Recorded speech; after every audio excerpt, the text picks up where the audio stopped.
Welcome to Exposed Cheating Channel. We hope you will have fun with us. It was a typical, quiet afternoon in my suburban neighborhood. The sun was warm, casting golden rays over the neatly trimmed lawns and white picket fences. I had just finished my usual cup of chamomile tea, savoring the tranquility of the day.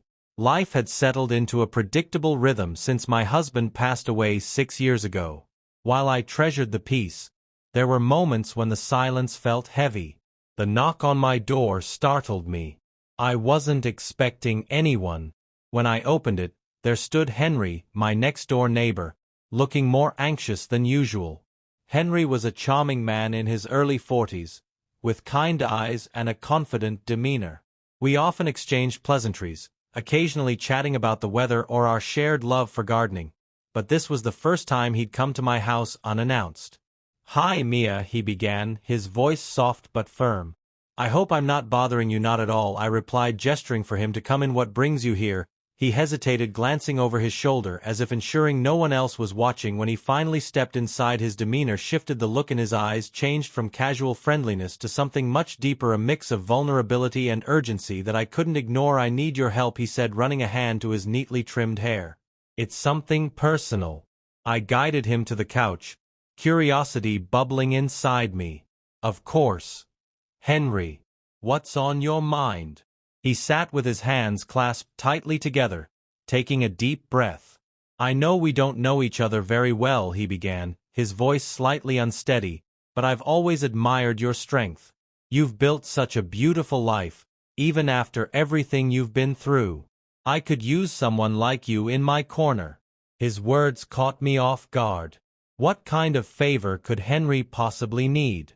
What could Henry possibly need from me? He explained his predicament with a mix of apprehension and hope. His younger sister, Amelia, was going through a difficult divorce.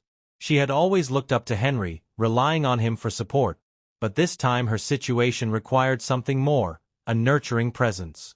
Henry believed that my life experience and wisdom could provide Amelia with the guidance she desperately needed. "She's fragile right now," Henry admitted, his voice tinged with concern. "I think hearing from someone who's faced hardship and come out stronger could really help her." It was an unusual request, but as Henry spoke, I could sense how deeply he cared for his sister. There was something endearing about his vulnerability and the way he wasn't afraid to reach out for help. "I'd be honored to meet her," I said, placing a reassuring hand on his. "If you think I can make a difference, I'll do what I can."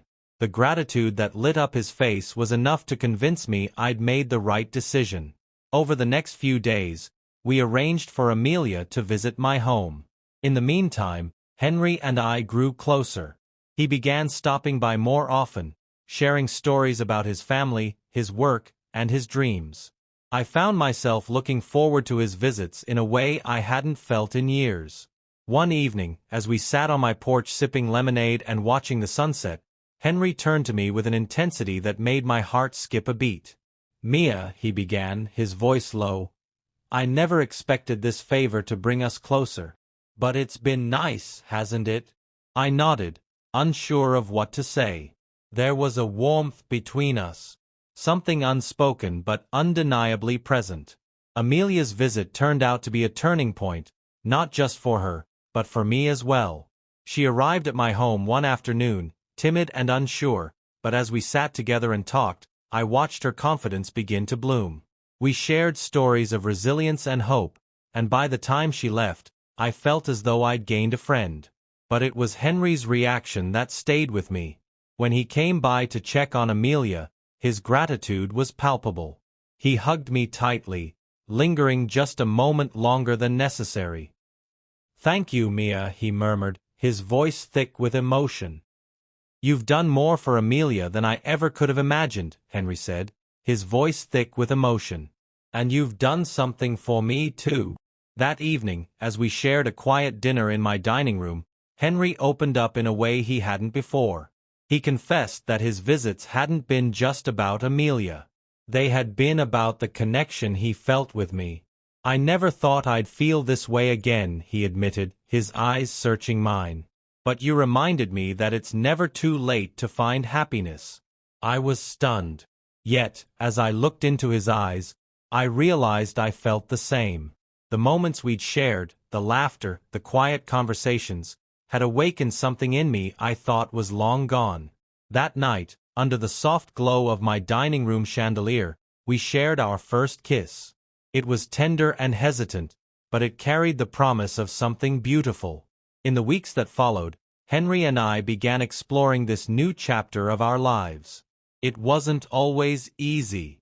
Blending our histories and expectations came with its challenges, but every moment was worth it. Amelia continued to thrive, and so did we. Looking back, I realized that the favor Henry asked of me wasn't just about helping his sister. It was about helping both of us find the courage to embrace the possibility of love again. And in doing so, we discovered that sometimes the most unexpected requests can lead to the most extraordinary journeys. Don't forget to subscribe, like and comment if you enjoyed this story. This will help us create more engaging stories for